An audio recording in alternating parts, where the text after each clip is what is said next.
Hello, beautiful friends. Welcome back to Let's Play a Game, where cosmic playdates become portals of joy, truth, and excitement in the infinite now moment. Thank you for coming to explore love, laughter, and multidimensional magic with us. If you're new here, hi, you found your people. This channel is where high vibe magic meets real world joy, and we are so excited to play with you. Today we are joined by our good friend Maneka Helberg.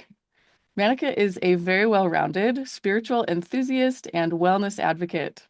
She's the creator of the Sovereign Free Life podcast, chair of the World Freedom Alliance, leader of the Gaia Council, fellow creator, spiritual liberator, and amazing channeler, among many other talents.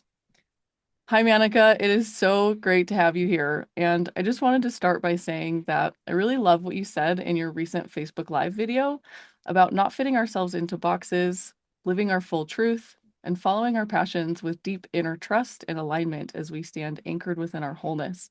That messaging is so resonant here. And I think we're all really grateful that you are so willing to speak your truth to the collective.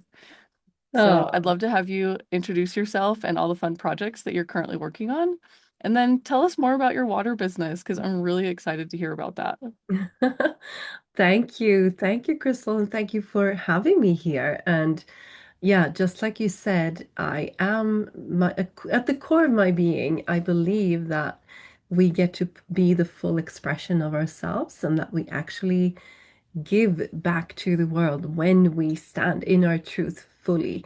And when I mean fully, it's that we are, physical beings, emotional, mental, we're spiritual beings, we're creative souls, and we have so many layers of our being, and we're here to use our full spectrum of that, right? And not hold that back. And like you said, to be at play and to play with all the frequencies, all the layers of a reality. Otherwise, they wouldn't be there. So, yeah, love that introduction. And just to give a little background of me, I'm from Sweden.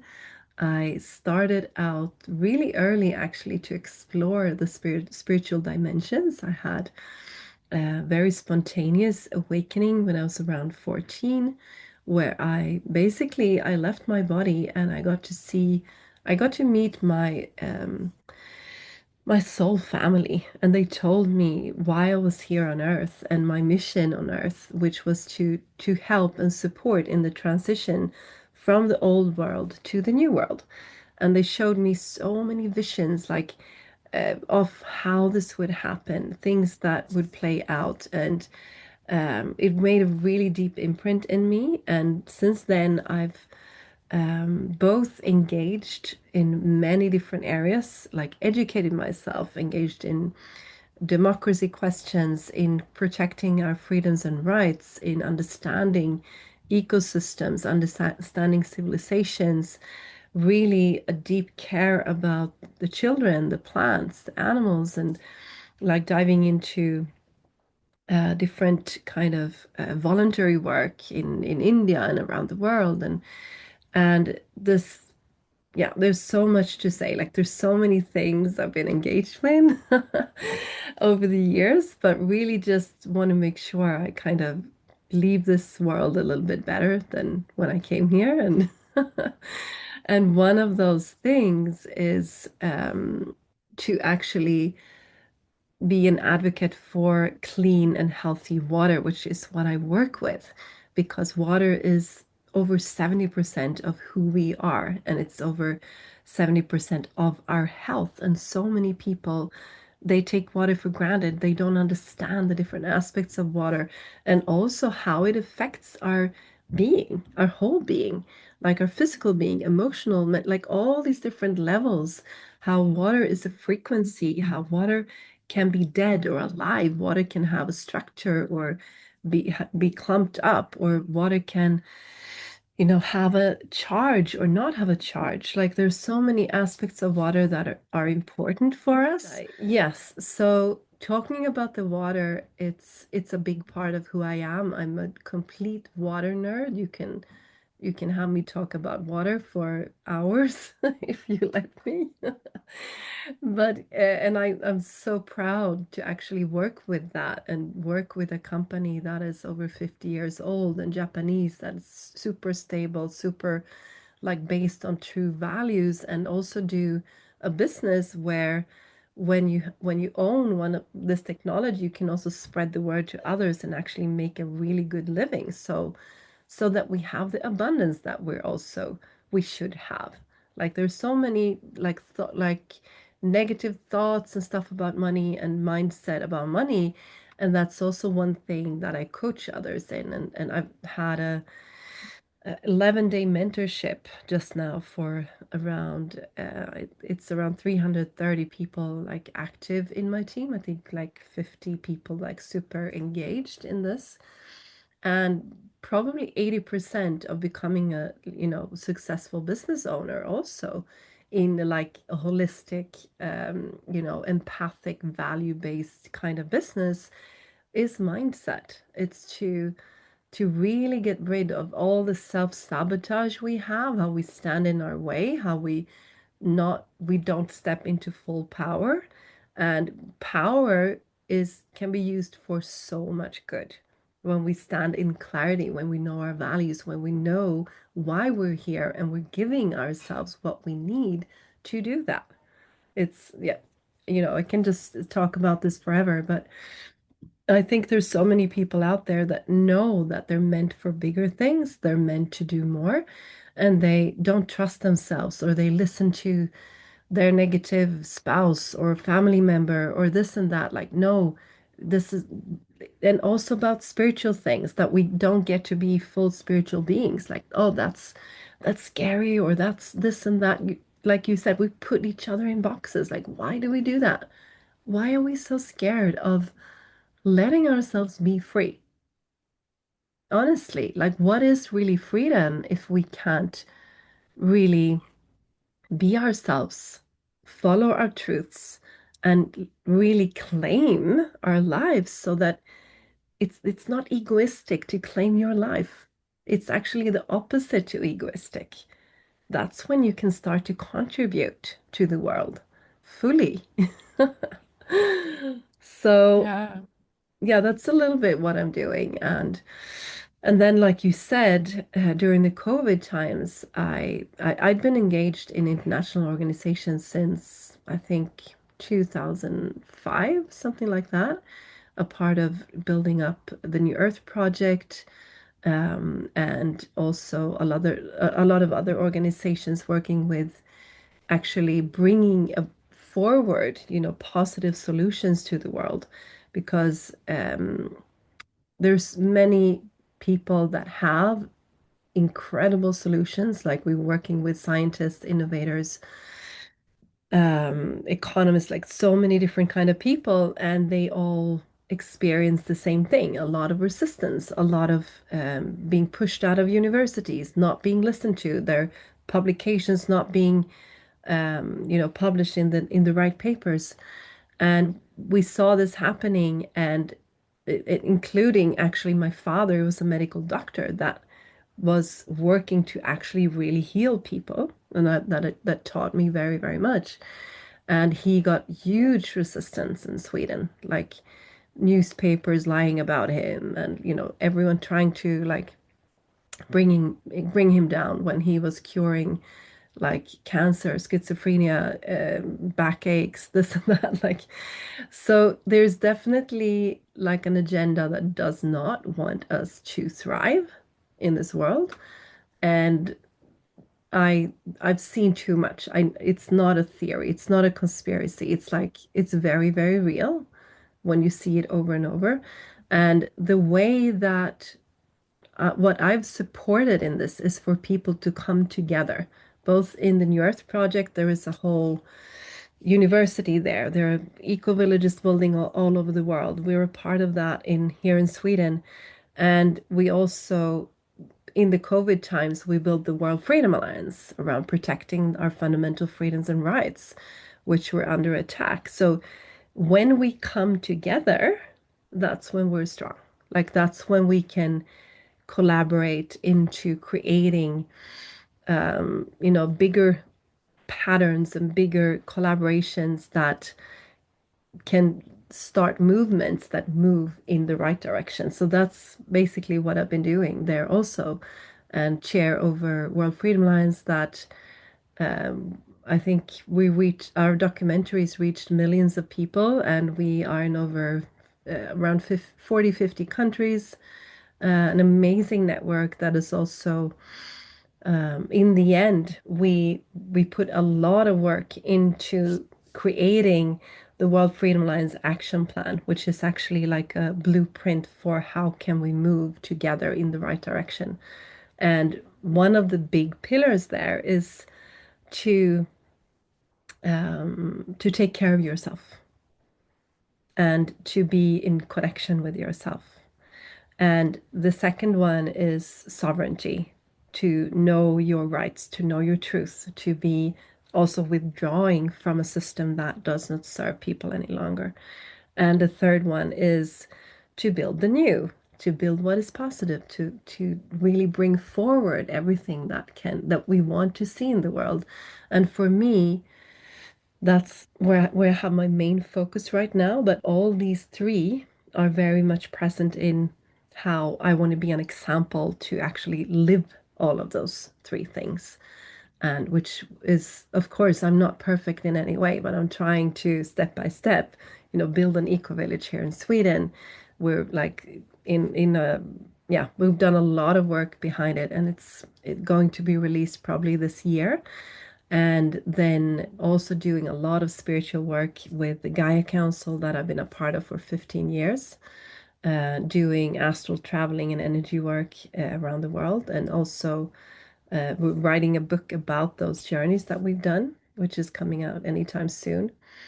And then the sovereignty part, which is, encouraging people and inspiring people to just withdraw from the things that are corrupt that you don't want to see in the world, and find ways to also live a life and have an income and work in the world without interacting with corrupt systems. Because if we withdraw our energy from that, then they won't in the end have any energy.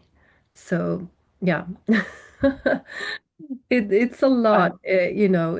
I do a lot, but honestly, I just follow my light. I follow my truth in every footstep, and I don't know how I ended up here. Honestly, like how did all this happen? It's just Well, it some. sounds like you're following your purpose, and I think that that's really amazing. And so, thank you for setting such a wonderful example. And I love this Freedom Alliance. And I think if that resonates with people, is there any way for us to reach out or get involved or participate in some way? Yes, you can go to worldfreedomalliance.org, and then you can see, you can make contact with us, you can become a member, you can look at what we've done, our documentaries, the action plan, etc. So there's not that much activity as under the COVID times, but we have a beautiful network of people all over the world that connect and work in different areas.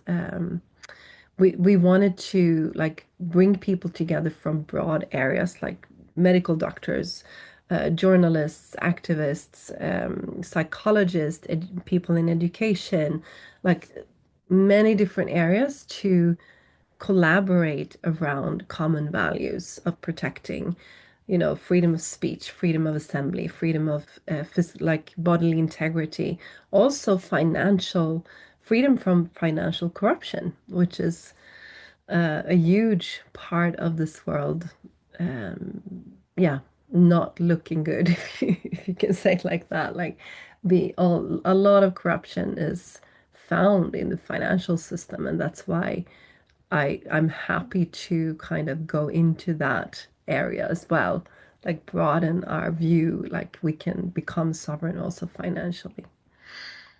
Mm. Yeah, there's a lot of talk in the spiritual community about, I've heard it called the Matrix. I've heard it called many different things. Where you're using the terminology corrupt systems. I think they're all fairly similar in terms of their energy signature. And so, Mm. can you talk a little bit about what you've seen work and not work in terms of um, standing in that sovereignty and recalibrating yourself and your life and the way that you operate in the world outside of that? Like, we talk about withdrawing ourselves from those systems, and I think to a certain degree people get that, but like logistically, um, how is that possible? So, one man that I've learned so much from is called Mark Patalik. He has a platform called Solutions Empowerment. He's worked with this for over, I think, 20, 30 years, something like that. And we've had a lot of conversations as well. I have him on my podcast, etc. You can watch the interview with him there. And also in the New Earth University, there is a lot about sovereignty, and it's a deep like rabbit hole if you want to dig into it, like what it really means. And there are different people that say different things, but the core of it, the when I really got that, it kind of shifted so much for me that I am a man, you're a man or a woman that is born into this world as a free man and woman, right? We don't have any titles. We don't have any like this nationality or this name, this identity, this, all of those things. And in a way, we are, when you understand that I answer to the Creator, I answer to God. I'm God's creation. You are God's creation. I'm not that fiction that we're brought into. That is a huge kind of thing to realize, that this fiction that is brought onto us, our personal identity, our name, the way it's constructed in the society is almost like a slavery system, to be honest. It's something that we did not agree to. So this comes into something called natural law. Natural law is the law that you know in your heart what is right and wrong. It's nothing that you have to be told. A child can see what is right and wrong. It's wrong to hurt someone. It's wrong to lie. It's wrong to steal something. It's wrong to not be honorable in your relationships. It's these very, very simple truths, right? That somehow I think from the start, we had those in these ancient laws that we made. That was the truth. We were in alignment with the frequency of Gaia, of the natural law that says we have to respect the free will, and we have to respect to not, impose on anyone else's free will. It's a very simple thing, actually. But when you look out into the world today, like, is that the truth? Not really, not always, right? So it's in a way to stand in your sovereignty from me, that's a big part, to say that I act according to my light, according to what's right. No matter if someone else tries to force me or tell me to do something that is not right, that is not in alignment with truth, with heart. And the more of us that stand in that sovereignty without fear, the less we can be controlled by the matrix, the less we can be controlled by, oh, you wear your mask, you take the shot, you know, do things that are against your values because you will lose your job if you don't. There are so many, of those things going on in COVID that really brought that up to the surface. And another side of sovereignty is that how do we then stand in our truth? How can we bring about such power in ourselves that we don't go into fear, that we dare to, stand in our sovereignty? Because that is hard, like you said, in everyday life. You have to survive. And I think so many people did go against their values during those times because they had to, they were forced to, right? But Yeah, and we're really coming into a time where for so long we have been in this survival mode. And I think it's becoming more and more prevalent that we are shifting into more of a thriving nature, the more that we embody that and stand in our sovereignty in that frequency. And so I'd love to circle back to the water conversation here because to me everything is frequency. And I'm also a water nerd, so I love that we share that in common. I'm very particular about the water that I drink, where it comes from, and the frequency that I share with it.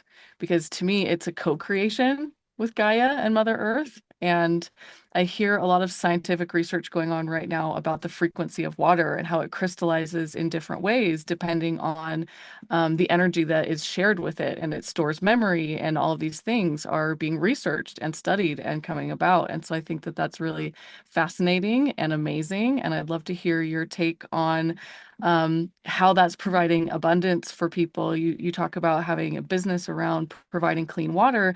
What does that actually mean? Like, are you programming it with frequency? Are you sourcing the water from somewhere? Like, tell us a little bit more about that.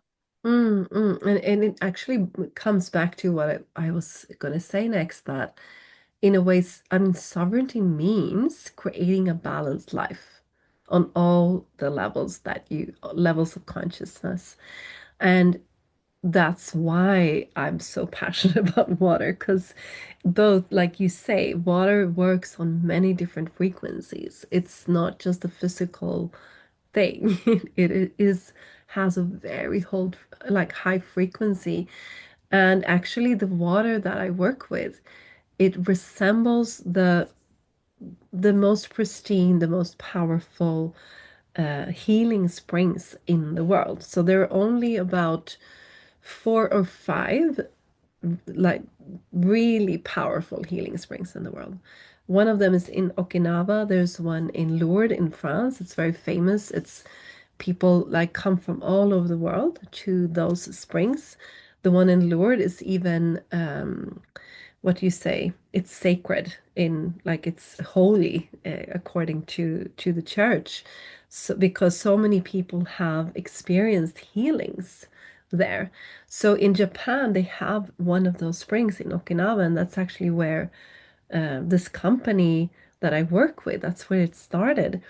And they started to analyze, like, why is this water so powerful? Why are people experiencing these tremendous healings from this water? And they found that there are many different aspects of water. And what I see out there right now is that people, they're becoming aware of water. Like you say, that water has frequency, that clean water is important, like the source water is important. But many people, they get stuck in one of the areas that needs to be there. And what they found in these like super springs was that it both has the right structure, which is like a frequency. It has a certain, like you can see it, like you say, when if you know what's his name now? I can't remember. The Japanese guy that has done research on this, he freezes water and he can see that it makes certain patterns like, and it really matters if how you thought about the water, like where, like you said, what kind of structure it has. It does have an effect. And so that is the structure, like frequency structure. Then the second thing is, of course, is it clean or not? Like so much of our water is contaminated with like chemicals, heavy metals, PFAS, which is like cancerogenic, fluoride, chloride, you name it. Like there's thousands of chemicals. And for me, when I realized the problem with these chemicals was actually when I was studying to be a science teacher. That's my like profession before this. that I'm a teacher. And I had an assignment in university to look at a water treatment plant. So I would go there and we were supposed to, like, every little chemical reaction we were going to describe in this assignment. And that's where I saw, okay, but the medical residues and the heavy metals, like all of these things, like what do you do with them? I even asked them directly at the treatment plant, and they said, no, we can't take it out. It's not possible. It would be too expensive. So, and then of course we started to, me and my husband, we started to distill our water, like clean our water, have a filter, and that's kind of the first stage, right? But what you don't understand is that if you clean the water too much, the minerals go out. You need these healthy minerals in the water. So before we got this technology, this Japanese technology, we were like cleaning the water. We had like a whirler to get the structure right, or and then we put minerals in, and then we did this and that. Like it was a whole kind of science lab in our kitchen. And then when we saw this one, this technology, because the Japanese, they did a water technology, like a machine that does all of these things with the water. It cleans the water, it structures the water into to the right like frequency. It ionizes the water, which brings negative charge into the water. And that's where it becomes alive. Because if the water is standing in a bottle, if it's like going through pipes, it's not alive any longer. The negative charge is not there. And the negative charge is just the same as, when you ground yourself, when you walk on the ground, or you sit in the sunlight, or all eat raw food. Like it also has this negative charge, which is so important. That charges our mitochondria, our cells, our whole nervous system needs that negative charge, our hearts.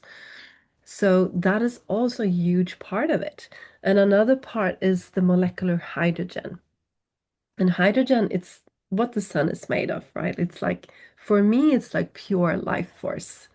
That is like where when you drink this kind of water, yeah, here, it's it's kind of like you charge a battery when you drink it. It's like zoop, like you come back online. It kind of just, charges you up. And at times where I didn't have the water, I was traveling and I didn't find anywhere to fill up my water. And I really feel like the batteries are like going down again, like the life force kind of diminishes.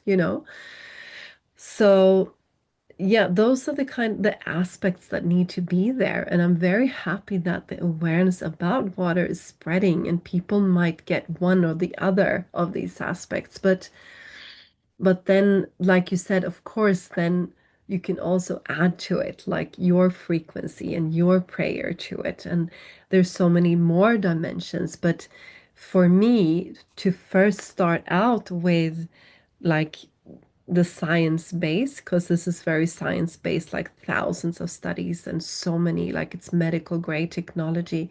And then you can, of course, add to it also, the more spiritual aspects.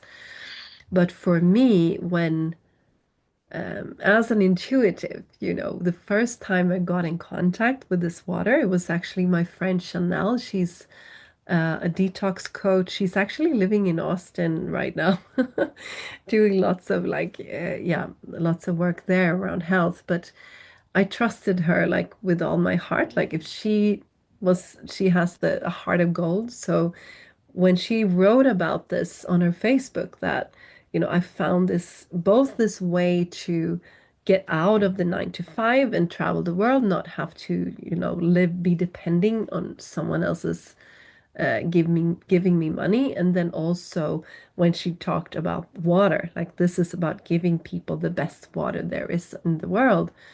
I was like, this light just, lit up in me. Like, okay, this is it. This is where I want to go. This is the right thing for us. Because we were at the time, I was working as a teacher. My husband had a transport company. We had 3 kids at home. And I mean, you can just hear it. like the stress in that life. It was no life. Like we had the villa, we had the cars, we had the, the money, we had the stuff. Like, oh wow, we're living the life. But we just looked at each other. I think it was like 3 weeks before this happened. We looked at each other and just like, you know what? We can't do this anymore. Like, this is not a life. This is surviving in the middle of this like golden bubble where everything is just supposed to seem good and you can't complain because like, oh my God, we have everything that you're supposed to. But I felt so drained. I felt so like I just saw the life with my kids like disappear. Someone else saw them more than I did, you know, and just broke my heart completely. So when I saw this, and I also saw the business model, because we were business people. I'd been working as a coach for many years. We had this transport company. So when we saw the actual financial engine in this company as well, that okay, we don't have to, take care of products or like produce anything or mark like there's so many things that we didn't have to do. We just own this technology and we recommend it to others and we make huge amounts of money. It's like, is this like real? At first we were like pinching ourselves, like, is this too good to be true? And then we're like, no, it's not too good to be true. It's like real. And we just started out and it completely just exploded because people got it. Like people really, yeah, they understood it. And it wasn't that common in Sweden and Scandinavia and Europe at that time. Like now everyone is just, yeah, it's exploding here much more than then even. But yeah, so that actually helped me. If you like talk about real things that can help you to exit the matrix, that is one of those real things where I could quit my job after 1 year. My husband could quit his job after 2 years, and we could be together as a family. I could get engaged in my these international projects.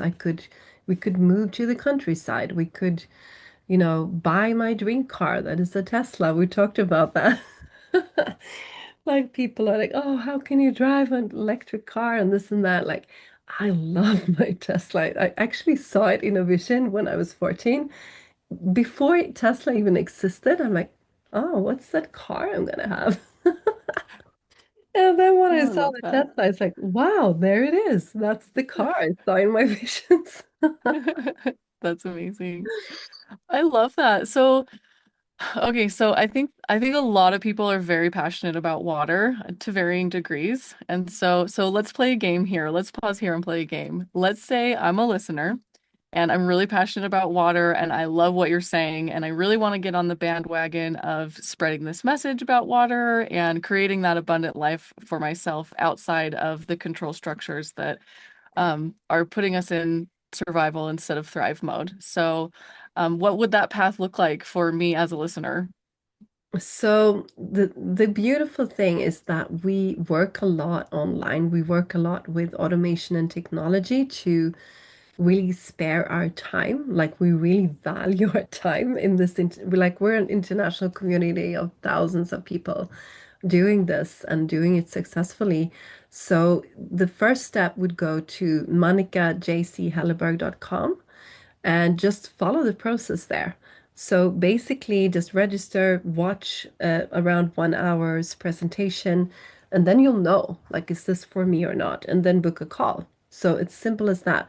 And then we'll see if it's a fit or not. Like, you get answered your questions. I get to, because the thing is, I'm also kind of assessing people because it's people that I build something with, something that is going to be very long term. I'm kind of in this for life, I feel.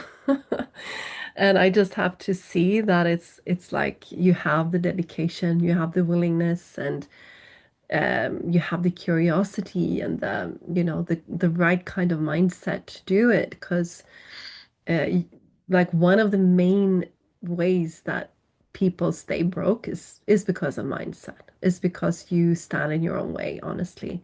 Like anyone can actually do this, really anyone, but anyone can't do it, if they don't believe they can. So It's actually that simple, you know. And and then like very, very concrete. It's basically if you own one of this water technology, that's it. There's no hidden, backdoors, this and that, and you have to blah blah blah. Nothing like that. It's not an MLM structure like that. It's not a pyramid. It's not like anything you've seen. It's just simple. It's affiliate marketing. You have a product, you can recommend it. And then we have systems, automations, educations, trainings, like launches, so many things that we support people with to succeed because it is like a win-win system where you collaborate with other people. And if, like, let's say you would join, if you win, then I win. Like the company that we work with, they hugely reward people for supporting them and for supporting others. So they they actually chose, I mean, they could have chosen to do commercials and do like marketing and middle hands and all of that, but instead they wanted to give back to the users of the technology because they wanted people to actually drink this water, to experience it, and then just share their stories with others and like let it spread organically and not the usual like you see on a TV commercial or something like that. So yeah, I mean, that's the next steps and that's how we work and how we live and also how you can, where actually I'm very close to that, where this company pays out a pension for life once you've reached a certain like amount of people that you have helped to also succeed, then you can just quit if you like never work again. Like you have a steady pension. I think it's like $5,000 per month for the rest of your life, whatever happens, willable to your kids. So That's for really me, amazing. What a then you can what a really play. Absolutely. What an amazing opportunity. I'm sure we all appreciate you sharing it with us and Mm, I would love to see I would love to see that grow and flourish for all of our listeners because it sounds like a really incredible way to spend our time and energy definitely. supporting each And, other and and I supporting think, the world. yeah, because I mean, before this, I was involved in so many like international organizations and projects and this and that, and everyone was broke. Like everyone was waiting for money to just jump on you from the sky or like to kind of manifest, in a magical way. And it didn't happen. Like for some maybe, but it was just like in the end, I was like, no, I'm so fed up just waiting around. Like, why don't I just do it myself? When I saw this, it's like, okay, you work less, you get more, you like value your time, you do something good, you help other people. It's like, there's not much bad about that. Like it's honestly just good, all the way through. And I think we're so like not used to something actually being good all the way through. Like there's so many kind of half shady stuff out there and people have been, have a lot of financial emotional trauma around finances and thriving and but just to kind of relax into that, money can be good, finances can be good, and there's no cap to it. Like you can make as much as you want. Like no one's going to tell you to, oh no, stop, you can't make that much. It's really up to you, what you do with it. But I mean, there are people making millions already and they're like Balazs Cardos, he's from Canada. He's one of the big leaders in our community, and he usually says like the amount on his bank account is just a reflection of how many people he has helped. So that's how it should be. You should be rewarded for, mentoring, supporting people to go, advance in their mindset, in their spirituality, in their physical and like, yeah, passions, what they love to do. If you want to travel or be with your kids or build an eco village or have a dog rescue or whatever, of course you should do that. I love that. Well, and absolutely, and especially if, we are consuming these high frequency, better structure, better aligned to what really is better for everyone, then not only does it help us support one another, but that also filters into our other energetic aspects, right? So it's Mm, helping to heal us from the inside out, not only on a physical level, but that's also amplifying our power as a sovereign being, as a spiritual creator, as um a being of light and love in this world. And I love thinking about that amplification of the light, and I can see it energetically within you. And I think it's really amazing that you embody this.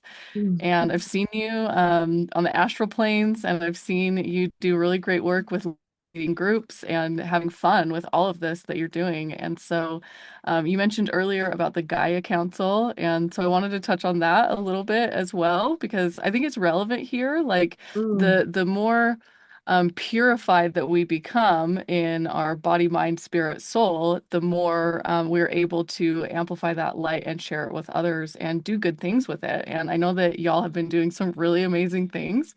And so let's start this segment actually by talking about what even is astral travel, how were you guided to it, and then what sparked you to create the Gaia Council. Yes. Oh my God, this is also like a huge area. This I'm so passionate about. But I guess, it started out, like I said, when I was a teenager, and I just felt I was actually growing up in this kind of hippie family with meditations and therapy and spirituality. It was not like alien to me at all. But it started by me asking, like, okay, if there's anything out there, I think I saw someone channel for the first time.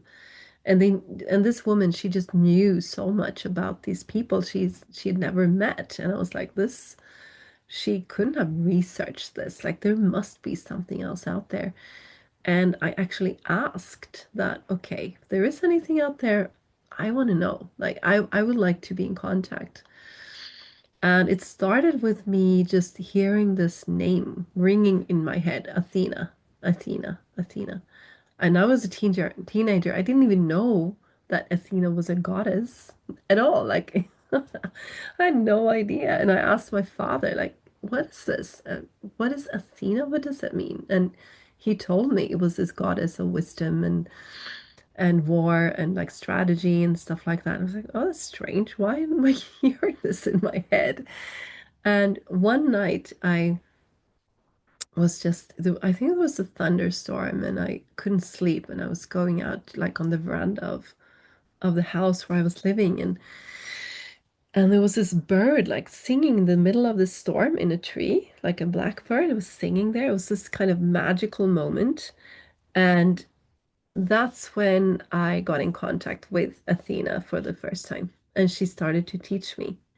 And that's why when I started to understand, okay, there are other dimensions here, beyond our individual, like the physical body, emotional, mental. That's like, okay, here's the individual. There is another reality that we all know when we dream, for instance. We can all, I think most people have dreamt about like meeting maybe dead relatives or being in a place and letting it so vivid that you can see that it's real, like it's a real world. And this is what I stepped into. This is what I opened up to first in those conversations I started to have. I started to like with automatic writing. I was writing down what she was telling me, and she started to teach me about these dimensions, about these other realities. And At first, it kind of scared me. I was like, am I going crazy? What is this? Like, oh my God. I started to see in the end, like frequencies and people's like chakras and our auras. And I was going like on the subway in Stockholm and I was like, oh my God, I can see what they're thinking. I can, feel what they're feeling. Like, this is crazy. I had to like get off the subway. I hadn't learned to like shut it off and on at that time. But over the years, I learned to handle it and I learned to, like, directly from source to actually handle this. And I also got to meet through my parents, actually. We went to India to a guru there called Papaji or Sri Punjaji, who's in like the Advaita Vedanta lineage, you could call it, from Sri Ramana Maharshi. And I met Papaji, and I was a teenager. I didn't understand what he was saying really. It was like, oh, it's nice to be there.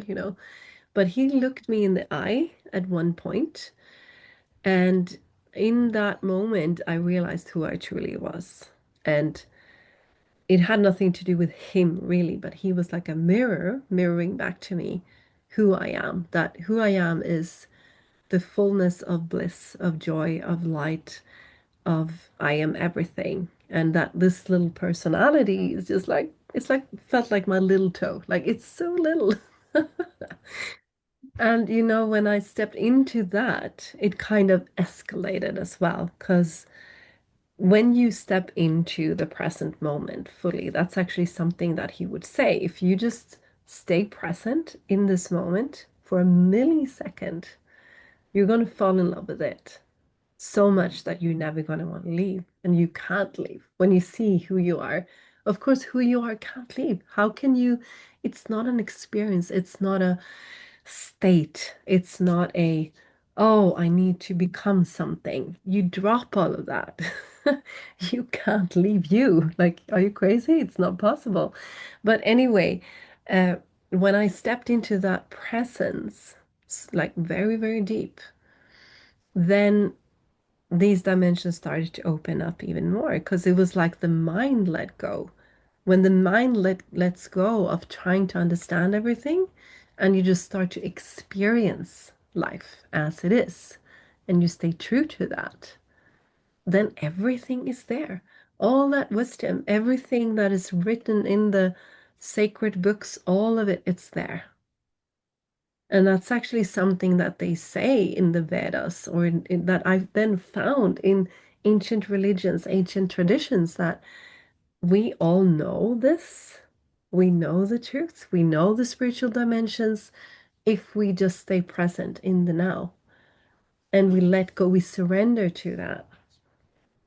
So, yeah, then this beautiful process started of like really getting to know like so many different techniques and ceremonies and handling different dimensions, and like I said, I was taught by source. I mean, not just Athena, it was Shiva, it was Krishna, it was Christ, it was like then creator itself, because you learn to travel, in the higher in the dimensions. I remember the first time I went, I was instructed exactly like how there are levels of consciousness and different, like almost veils between these levels, and you can learn to like what do you say? Like draw your energy in and then push through these different dimensions. And the first time I went to the creator plane, my body couldn't follow. So I was like, my body fell down, and people were worried, like, oh, what's happening? Why is she not moving? I was in complete bliss. Like I was in in like this complete bliss state, but I hadn't, learned how to handle being, still present in my body. And when you have these experiences over and over and over about like leaving the body, meeting different dimensions, different beings, you start to explore. It's like this whole world opens up to you. And when you see over and over, you get the proof in different ways, in different settings, that this is not just imaginations. This is really true. Like I remember that point where I was like, I think it was around like 18, 19, and I had doubted myself so much and not told people what I was going through. And but this day I was like playing around in the forest with the devas, like the little nature spirits, because yeah, they were my friends, you know. And we would run around in the forest and they would show me. They were so proud because they're the ones that decide, oh, this branch is going to grow like that, and this, like, they take the life force into the plants. And they were showing, they were like, come here, we're going to show you something. And they showed me this like tree that had really like bended stem like this, and it was like growing in a very spectacular way. And I was like, how could I run all the way through this forest and like found this? Because it's just like, no, I have to just give it up. And also, like, some people were telling me, like, what if you're escaping reality, or you're not actually feeling well and you're a bit crazy? And I was sitting there like, I'm so happy. I'm so content. Like, I'm in such a good place. Like, you know what? This is just my reality, and people will just have to take it. You know, I I'm love that. definitely not crazy. Yeah. Because it's such a brainwash, which is so terrible that people, when they open up to spiritual dimensions, they get a lot of fear and like, oh no, you're crazy, you're schizophrenic, you need to take medication. Of course, there are people for real that are mentally ill. It's not like that, but it's very, very different from actually just having a natural like progression of your chakras opening up, and you're opening up to the spiritual realities. I mean, in a way, like all the masters in our sacred books would be crazy if we would think like that, right? Speaking to Well, and God and the angels and everything. Like, yeah, it's like, come on. Of course, we all know there is a spiritual dimension, and we know it in our hearts and souls. So let's just like be real about it and just be ourselves. Like, that's what it came yeah, and to. I think that the fear arises through the layers of collective programming that have been so deeply ingrained. And so Mm, that's where the individual journey comes in from my interpretation of it, because I mean, what a beautiful adventure that you're sharing. So thank you so much for being so open and vulnerable to bring that to the table. But I know for myself, the biggest catalyst for my transformation and growth process has been the realization of falling in love with yourself is the most valuable journey and adventure that you could ever experience. And everything just follows and flows from that. And so just trusting it, trusting where the path takes you, and being open to those levels of doubt, fear, concern as they arise, because you have to feel it to heal it. And it really is an amazing progression if you stick with it and just continue to lean into the love, lean into the belief that you are the powerful creator that you are. And you create your own reality with your thoughts and with your words. And just to begin to witness and observe that, and to play with what follows when you create out of love instead of out of fear, or instead of out of doubt, or instead of out of the little voices that say, well, that can't be real, or you must be crazy, because it's just a big spectrum and we all experience all of that on different levels. And so really just leaning into what is it that you want to be and to create and to do, I think is a mm. really important reminder for all of us. Definitely, definitely. And also that you know, the spiritual dimensions, when I've explored them in under, like, you know, so many years now, it's not like, oh, it's spiritual, I need to just listen to whatever is there. It's like, oh yeah, there is so many different beings, so many it's just another reality. Actually, at one point there were I did some research together with brain researchers and a psychologist and lots of different people when I was working as a spiritual coach for many years. And they wanted to actually look at my brain when I went into the astral dimensions, which was really, really interesting because what they saw is that when I was walking around in the astral worlds, the brain pattern was just the same. as me walking around in a physical reality. And the thing is, when you close your eyes in the brain scans, you see it directly in the brain pattern. You can see when someone closes their eyes or opens their eyes. There is a clear pattern that shows up. But when I opened my eyes in the astral world, it was exactly the same pattern as me walking in the physical world. For me, that is the truth is very clear that it's just another world, it's another dimension, it's a different reality where um, I I believe that it's something that we know in our nature that that our human nature and the ancient tribes and people of earth and they all know this and they've all known this and but it's been like so much fighting about controlling those views of the spiritual dimensions because it's such a power when you are aligned with them, when you know who you are, when you know that, your loyalty, like you said, is to your greater self. It's to the creator. It's not to an outside, authority. Like, whoa, that's scary for some people that want you to follow an outside authority, right?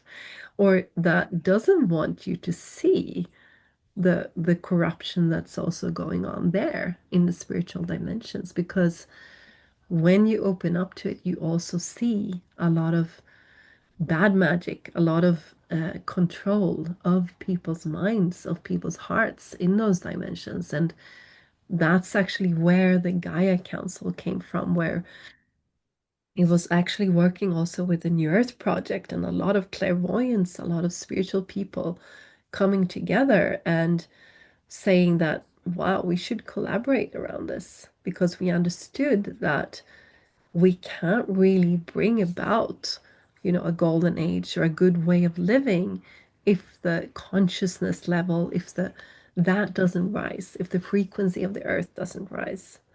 So it started out by understanding that there had been corruptions in the ley lines and in the ley lines is the kind of the energetic frequency framework of the earth. It had been consciously corrupted for ages. And when we saw that and understood that, and also how it was reflected in ancient scriptures from all around the world, and how it had to do with the fall of Atlantis and things that happened in ancient Egypt, and lots of different controlling of our history, even to change history so that we wouldn't know our true origin and our true history, then we understood that the way to counteract that, to bring Gaia into her natural development of her frequency, included opening up certain very important energy points around the world. So it actually started out with us physically traveling to many of these different places and also um, kind of gathering and collecting ancient frequencies from all over the world into what we call the QFG technology, which is still working, which is still there, which we thought from the start would also bring about free energy. But in the end, we saw that, okay, this technology was there to support this frequency, the heightening of Earth's frequency and opening up basically the chakras of the earth, where we have physically placed these very special crystals coated with ancient frequencies all over the world. They're actually physically there now, all of them that needs to be there. And with that happening, the kundalini of the earth, the full like awakening of the earth's energy field started to flow again.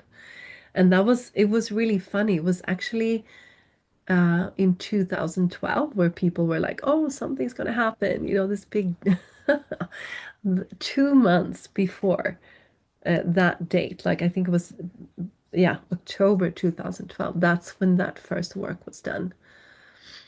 And after that, it's been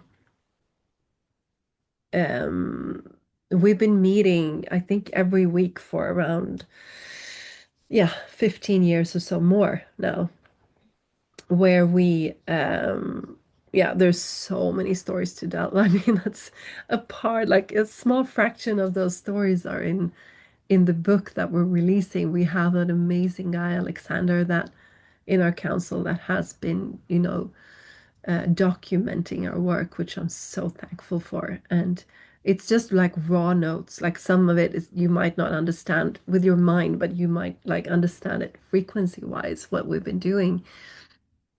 And everything just happened from there. And people came and went, and people would contact us from all over the world and like say, oh, I have a gift for you. I have, you need to know this if you're going on that mission. Like there's so many stories where it's all about just alignment and frequency, and like I said before, just following one step at a time, not really seeing the full picture, but just meeting up and like, okay, what's going to happen today? What does your intuition tell you? What we need to work with? And that's basically what we do each time. I mean, you've been there many times as well, and we just, support Gaia in her heightening of her frequencies, and honestly also like a lot of battling lots of bad energies, and a lot of collaboration with a lot of different beings and frequencies, and development of frequencies, and universal codes, and just really working for the whole development of our universe in the end, and even the universes of universes, like to a very big creation level, and understanding also the very important role that we have as human beings, and that this development, even though we've gone through a lot of pain as Gaia, I mean, we're a part of Gaia, meaning our frequency, like our home, that pain is transforming into wisdom, into a deeper understanding of really letting the highest vibration of light really come into physical reality. And I really truly believe that we are moving towards a golden age. We're moving towards a way of living here in our world where we can be in balance, where we can live in peace, where we can, use all the wisdom and the knowledge that we have to do good, and to erase the corruption, and erase um, the parasitical energies that have been allowed here that are no longer allowed.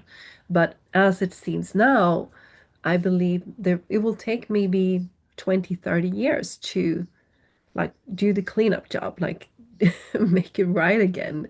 But I really believe that we are going to see a beautiful and peaceful place here on earth. That's really what I've also was shown since I was really young, exactly how that can work, how it can happen. And that's where what I call the sovereign free life plan, the sovereign free life model, that I like taught it like in different smaller settings, but I hope to do it in a bigger setting soon as I'm trying it out. So I hope to really deepen into the sovereign free life plan, because that's what I feel, if we nail that, and actually it's the simplest thing. It's about just us being us.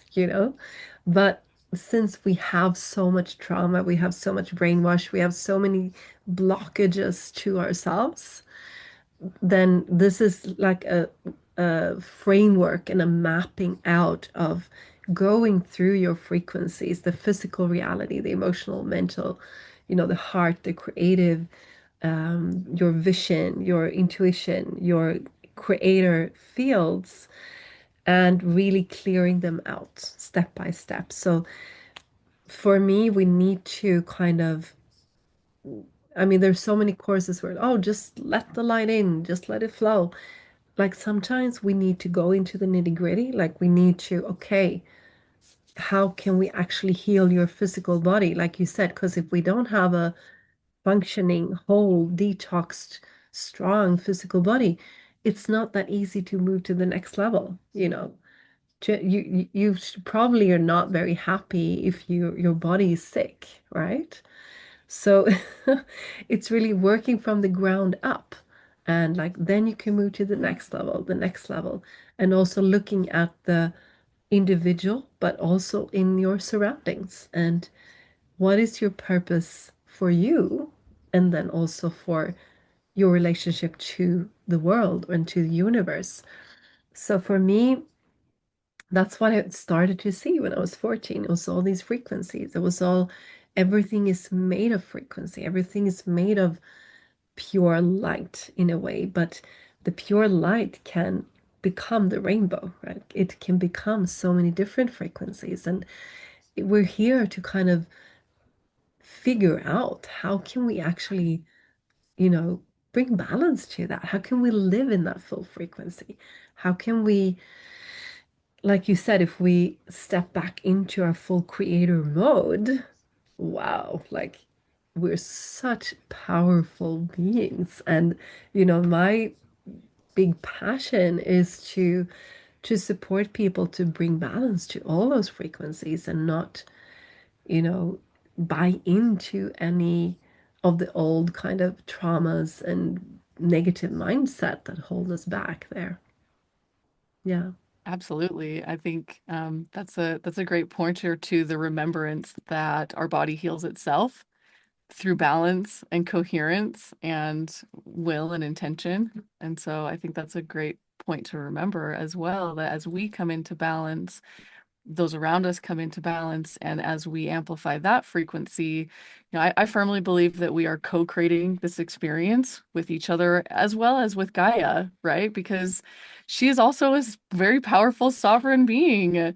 And so I think it's really fun to play in that realm. And I think it's really interesting when I hear conversations about, we've destroyed the planet, we need to save the world and this and that. And it's like that's an interesting take on it. But there's also another reality, which is as we stand in our power as a sovereign being, we stand together and we amplify that frequency with each other. And it also goes back to the premise that in order to shift something physically, it first must shift energetically. And Mm. so that's where the work on the astral planes come in and shifting that energy to allow a pathway for that physicality to then ground and anchor within us as we co-create this path ahead of us. And so, for the beginner spiritualist that may or may not be aware of the astral plane, how would you explain that to them? Is it connected to the dream world, do you think? Is it a reflection of our superconscious or our subconscious? Like, how does that work mechanically from your experience? No, you can describe it as, I mean, you know, you have a physical body, right? We're speaking to each other right now. And you know, you have emotions, right? But you can't touch them. Like it's not like the physical body. You can't touch, oh, I'm happy. Can you touch that? But you know you're happy, right? You don't need to see it to feel it. And then you know you have your thoughts. Because if I say, like a red ball, you see a red ball inside of your head, like that is transmitted. That's the mental, what I call the mental body. So we have a physical, emotional, mental body. And that's, most people can agree to that. The next level is the astral body.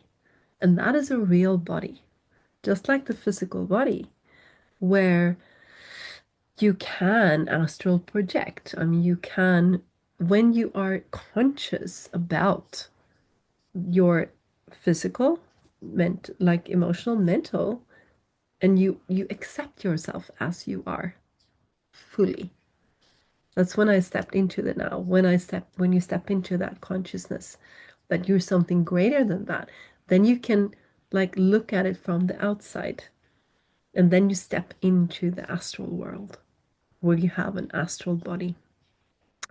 And I mean, even people that have near-death experiences talk about this, how they see themselves from the outside. For me, it started with me leaving my body, like I told you about. Like, first, I got that connection with Athena. There was something else there.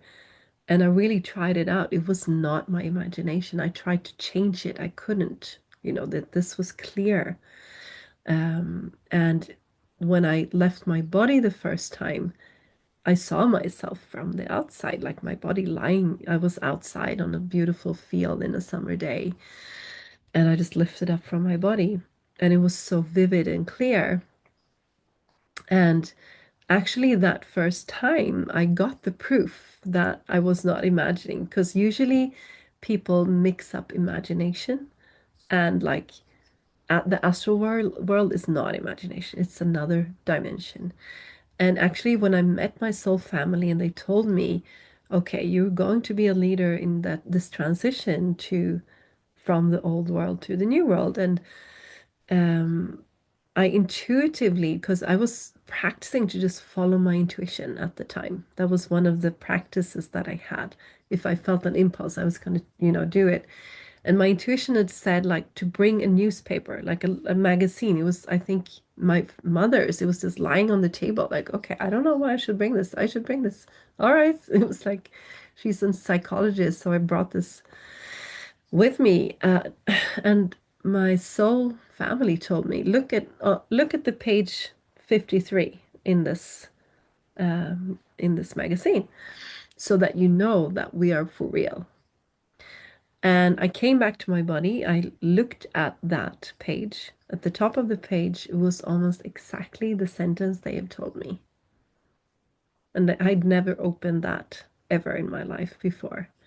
So, I mean, that was the first kind of proof that there is an astral world that I needed to have, to know that this is not just my imagination. And over the years, also, like you said, when we worked in the Gaia Council and we work on an energetic level on the astral world, you see it reflect, after it maybe takes a couple of weeks up to a couple of months, and it's like, boom, yeah, now there it happens in the physical reality. So, like you said, there are many, in my view, there are many like density levels, you could say, like different frequency levels that we operate in.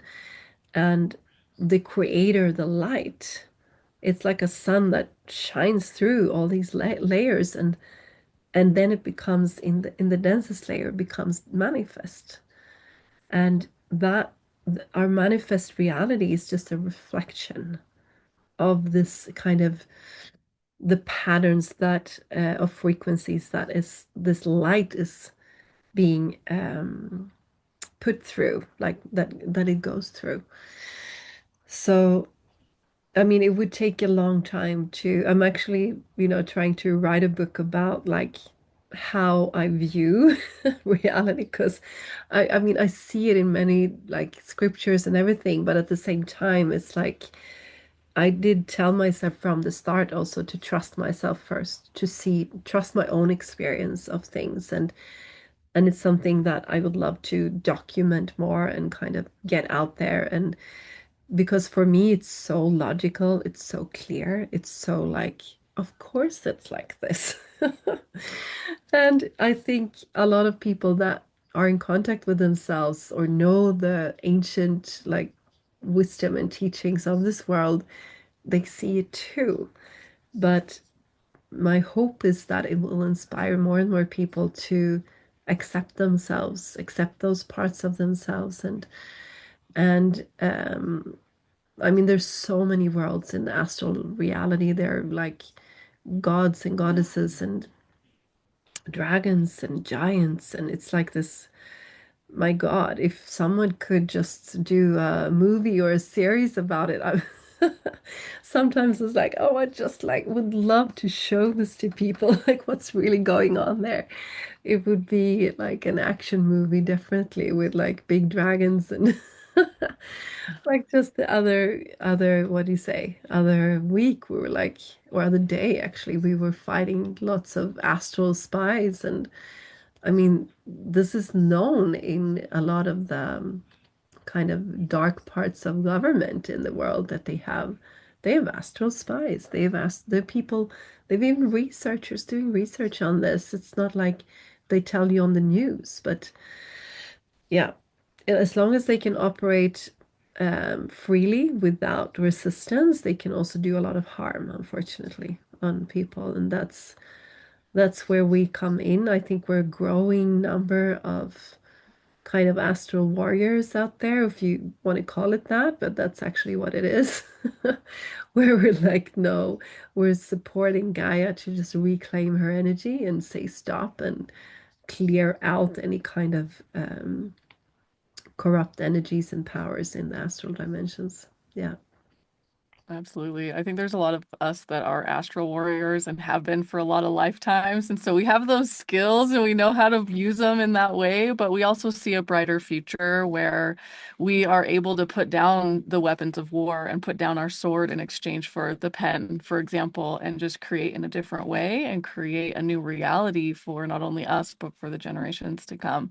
So I think it's Mhm. really brilliant that we're in such an amazing transition period. And I really love the work that y'all are doing. And it's really making a big difference, I think, energetically as we make that shift and participate in that co-creation. And it's really beautiful to me how the alignments come in and the divine appointments and when people just they show up and they follow the call and then something really beautiful happens in a mission like you're describing, and so it's a really beautiful way to witness the world in a different way. And so I appreciate you sharing all of that wisdom because you've been doing this for 15 years with the Gaia Council, you said. Yeah, I guess more now. I think we got started around, oh my God, it's probably around 20 years soon. I don't I even love that. remember. Yeah, it was sometime around after 2005 at least, so even more maybe. Yeah. Well, thank you for your dedication and for all of your hard work and your energy that you put forth towards bringing in that golden age and that better future. I think it's Mhm. amazing, and we really admire that. So thank you. No, thank you. Yeah, it's a beautiful thing to be a part of, and when you kind of see that it's not about me at all. It's just about like being of service to something greater that kind of comes through me, and then yeah, I that's the only thing I want actually. It's just to be of service to that and just continue following the light in every step and see where it takes me, because magic comes from it. Magic comes out of it when we start to trust that path. It's really, really, truly amazing. Love that.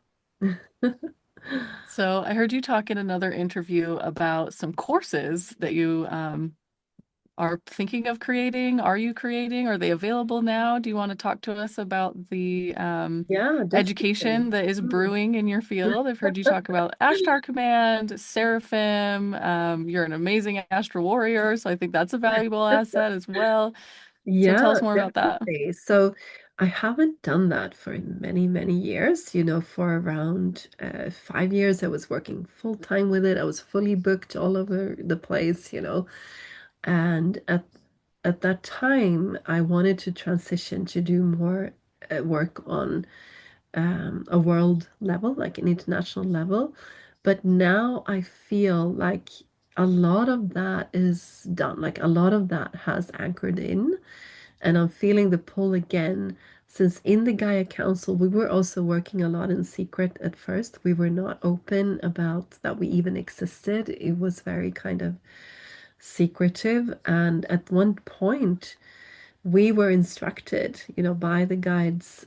We work a lot with Ashra Command, the creator, Gaia, and we were instructed that it's time for us here in on Earth with Gaia to be able to take care of our own protection astrally and energetically, because we've been very unaware on those planes and we haven't, been consciously protecting our field and Gaia.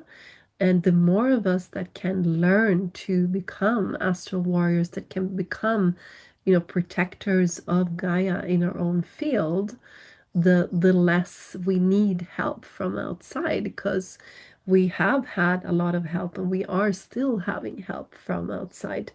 But the goal is for us to take care of ourselves. And that's actually when we got a training directly from the Ashtar Command. And the Ashtar Command for me is like a union of a lot of other dimensional beings and species from this universe that come together to uphold the creator's law, like the natural law, the free will that is at the core of our universe. And they actually gave us the first steps that they train their young people, like when they have children. This is the first training they give them. And it's about, like you said, also when we want to advance our abilities in the astral world, for instance, we need to first be fully aware of ourselves, of our physical, mental, emotional bodies, and our spiritual self. So that first course was given to us, and I've had that course, I think, 2 times since then, and they've really encouraged me and others in the council to do these trainings, to start to train more people so that we can protect ourselves. So that course is something that I'm going to be doing regularly. I think the next one is in March. I can, give you the link if people are interested and they can join in.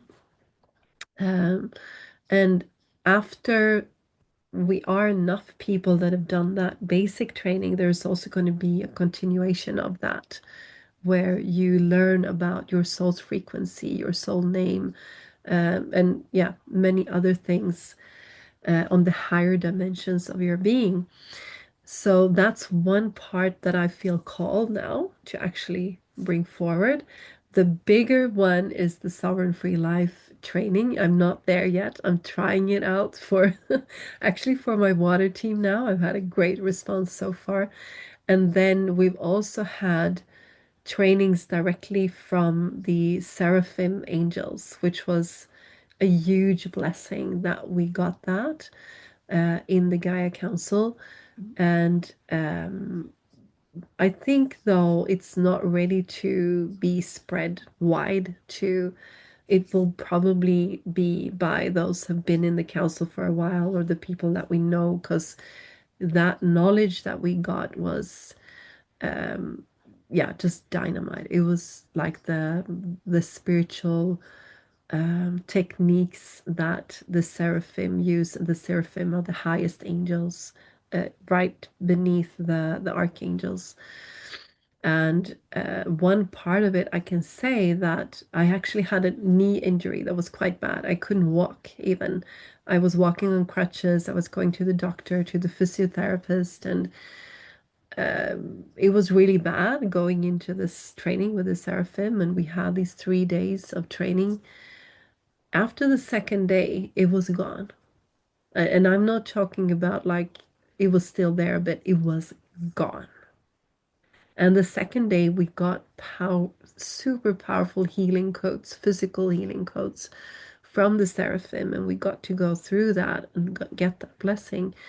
And the funny thing is that I didn't even kind of think about it because my knee was so bad, and then I was late to get my kids, and after the training, and then I just suddenly realized that, oh my God, I'm running. I was looking down on my legs, was like, I'm running, but I can't run. I haven't been running for months because I have a knee injury. I was like walking one step at a time up the stairs on crutches. And then like, but I am running. So, I mean, talking about how health has to do so much with frequency, that, and for me, that was a sign to, like, from Creator, from God, from the angels, that, I mean, we've got you.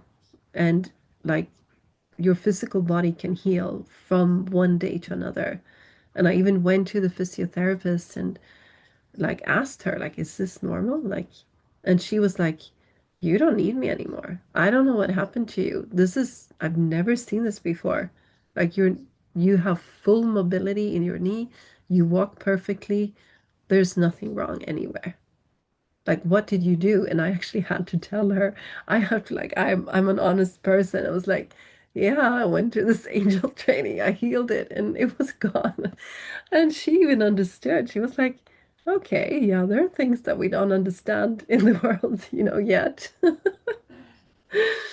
But anyway, so we'll see if that becomes available. But right now, it's kind of the basic training that we got from the Ashtar Command that I will be training in public, so to say, and then we'll take it one step at a time. And I'm also slowly opening up to individual sessions as well, to begin with. So, like I said, I haven't been doing this for years publicly, like just in kind of close circles for those that ask.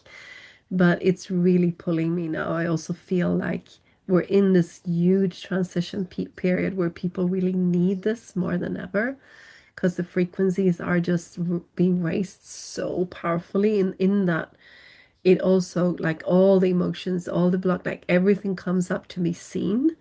So I really think we need to hold each other there, and I hope to be of service to that process more publicly now again. I Mm. love that. I think people will be looking forward to that as well. So I'm happy to post the links below and people can check that out as well. So thank you for being of such amazing service on so many different levels. And I'd love to just round out our conversation today by asking, what is your highest excitement right now and where is it leading you? My highest excitement right now, that's a good question. There's so many. Do I have I to know. choose? No, I think my highest excitement right now is this rapid development that I'm seeing, like the raising of frequencies, and that I get to stand in the middle of my purpose in all of that. I feel in everything I'm doing, I'm just in the complete right place. I'm fully also stepping into even more power and more, like, yeah, letting it all out even more, everything that I have to give to the world. And that is a beautiful thing to see happen. And it's a beautiful thing to, yeah, it's very, very exciting to see what happens, and exciting to see these lives shifting into full, you know, expression of themselves, and into full abundance, into full peace and purpose. So that's what excites me right now. And oh, I have to add one more thing. And building our eco village has been like a lifelong dream to do it. And it's actually happening right now. We're like putting up the homepage. We have a designer working on it. We're working on all the, all the details, and building around, yeah, I think 13 houses and a health clinic, workshop center, retreat center, a little temple, some, some bit of self-sufficiency and shops and stuff. And yeah, it's just so exciting to really see that happen and let it out to the world. I love that. So is this like, is this your own little sovereign community outside of the Matrix world, or tell me more about this? Definitely. I mean, it feels like, okay, do you want to be living in a peaceful way, in a loving way? Like, when I've talked to so many people in my international work, in my coaching work, like, wherever, yeah, wherever I've gone, and there's so many, everything points to, okay, if you can take care of your own garden, if you can, like, build local thriving communities that support each other, that's kind of the fundamental thing. Like, it's how we've lived for ages and ages, actually. That's how it should be, right? So of course I'm a bit nervous, and I'm like, oh my God, this is like, almost like when you have a dream and you're realizing it and you're almost losing the dream. It's like, oh my God, is this really going to happen now? But it's like, yeah, just living a peaceful, simple life, I think, is in the hearts of so many people. And I hope that this can be one example that can then have a ripple effect to inspire even more of that. So I we love that. also, yeah, reclaim like we want to have our own toxin-free food and we want to take care of the land and we want to, just live in peace and have great knowledge, spread great knowledge about, living the sovereign free life and how we can, yeah, bring balance on all these different dimensions and hope to actually live that like in a more fully expressed way here. Mm, That's amazing. What it sounds to me is like you're downloading a template for others to follow. And so, wow, that's big. Like, thank you so much for your service there because I know so many people that talk about that, but it sounds like you're actually doing it. You're grounding it, anchoring it, and maybe that's another offering you can provide one day to people that are interested in doing the same. yeah, for sure. And I mean, have a look at New Earth Horizon as well. That's the page right now, newearthhorizon.com, because there's so much knowledge gathered there, and there's lots of work over the years. There's a big place being built in Mexico. They're building in Africa, in Bali. So there is a movement that, I mean, there's hundreds of thousands of people that are building this, building the new earth, building what is like we already know everything we need. It's just about actually doing it. And also, like we talked about, you need to reclaim your finances, you need to reclaim your vision, you need to reclaim your belief, all of that to be able to do it. It's not going to happen if you just sit and think about it. It's really up to, and we can't sit and, I mean, there's some people that sit and wait for, oh, this global wealth is just going to spread and we're going to do everything. Fine if it happens, beautiful, but I'm not going to wait for anyone. Like, I think we need to act now from our intuition and our source in every moment and see where that leads you. And then it will lead you to what you are here to do. And yeah, it's clearly happening, which is, yeah, really exciting. Hmm.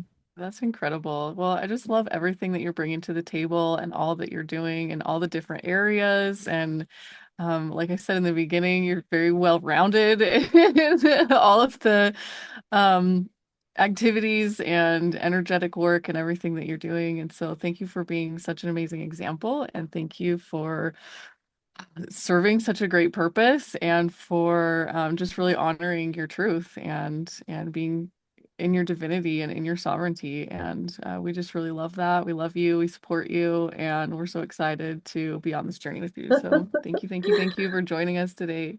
Oh, thank you so, so much. And we all do this together. I'm so, so happy to have met you and to do this work together with you. And everyone out there listening, just really believe in yourselves and walk your unique path and just shine your true light and, you know, take care of each other out there. Like network, come together and do stuff. Like you say, just have fun together and bring the vision to life because yeah, that makes this world a better place, really. Mm. Yeah, we've been stuck in so much like efforting and hardship and all the things for so long. It's like I just see this whole other vision of just play, just find little ways, even if it's just little ways to play and bring that frequency of that joy and your inner child just in everything that you do in every moment. And it creates a ripple effect that then snowballs and builds. And, the more you share it, the more light you're bringing to the world and it amplifies. And then, all of a sudden we're dancing in the forest with fairies and just having a great old time on a brand new adventure. And so it's just a beautiful way to live life. And I just love seeing all of the different people that are on a similar path and just, like you said, supporting each other and growing together and into the beautiful new earth that is coming and that we are grounding. So thank you, thank you. Oh, thank you so much. Thank you for having me. Mm. All right, beautiful friends. Before we close this portal, let's echo it back with some shares. One thing you loved, one truth that landed, or one playful action that you'll take from here. Feel free to say it out loud, whisper it to your higher self, or drop it in the comments so we can ripple and expand together in the field. Until next time, stay honest, stay curious, stay kind, and always remember, it's not just a game, it's the whole playground. So let's have fun with it. Thank you so much for playing with us in this infinite now moment. If your heart smiled, your soul sparked, or you felt seen in this conversation, smash that like and subscribe button and share this with someone you love. Until next time, keep exploring, keep laughing, and keep being your cosmic radiant self. See you in the next round.